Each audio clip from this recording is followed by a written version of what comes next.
بسم اللہ الرحمن الرحیم۔ السلام علیکم فرینڈز، دی عرب انفو چینل میں میں آپ سب کو خوش آمدید کہتی ہوں۔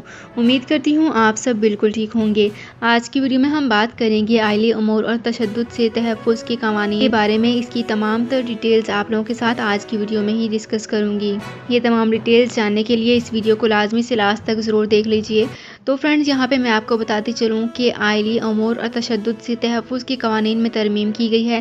سعودی کابینہ نے منظوری دے دی ہے۔ اس کے بارے میں سعودی عرب کابینہ نے آئلی امور کے قوانین کے تشدد سے تحفظ کے قانون میں ترمیم اور تحفظ اطفال قانون میں ترمیم کی منظوری دے دی ہے۔ کابینہ کا اجلاس شاہ سلمان بن عبدالعزیز کی صدارت میں ریاض کے قصر یمامہ میں ہوا ہے۔ دونوں ملک تمام شعبوں میں باہمی تعلقات کو جدید خطوط پر استوار کرنے اور فروغ دینے کے لیے پرعزم ہیں۔ دونوں ملکوں نے اس عزم کا اظہار کیا ہے کہ علاقائی و بین الاقوامی حالات پر مشترکہ موقف ہے اور نہ ہی رہے گا۔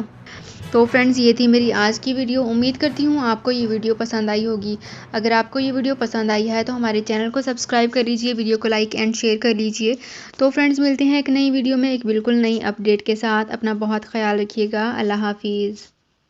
سعودی عرب میں مقیم غیر ملکیوں کے لیے بہت بڑی خوشخبری آ گئی ہے۔ اب کوئی بھی شخص جو اپنے ملک جانا چاہتا ہے اور اس کا اقامہ ایکسپائر ہو یا اقامہ ویلڈ ہو، شرکہ بند ہو، مسسہ بند ہو یا کفیل چھٹی نہ لگا رہا ہو یا کوئی بھی مسئلہ ہو، تو آپ ہمارے ساتھ رابطہ کریں۔ ہم انشاءاللہ آپ کو 3 دن کے اندر اندر ایمبیسی کے ذریعے آپ کا خروج لگا کر آپ کو آپ کے ملک واپس بھیج دیں گے۔ کوئی بھی انڈین، پاکستانی، نیپالین، بنگلہ دیشی، سری لنکن یا کسی بھی ملک کا ہو، وہ آسانی سے بغیر کسی پریشانی کے اپنے ملک واپس جا سکتا ہے۔ جی ہاں، اسکرین پر آپ کے سامنے جو نمبر شو ہو رہا ہے، اس پر آپ کانٹیکٹ کریں۔ انشاءاللہ 3 دن کے اندر اندر آپ کو آپ کے ملک واپس بھیج دیا جائے گا۔ مطلوب کیس والے رابطہ نہ کریں۔ شکریہ۔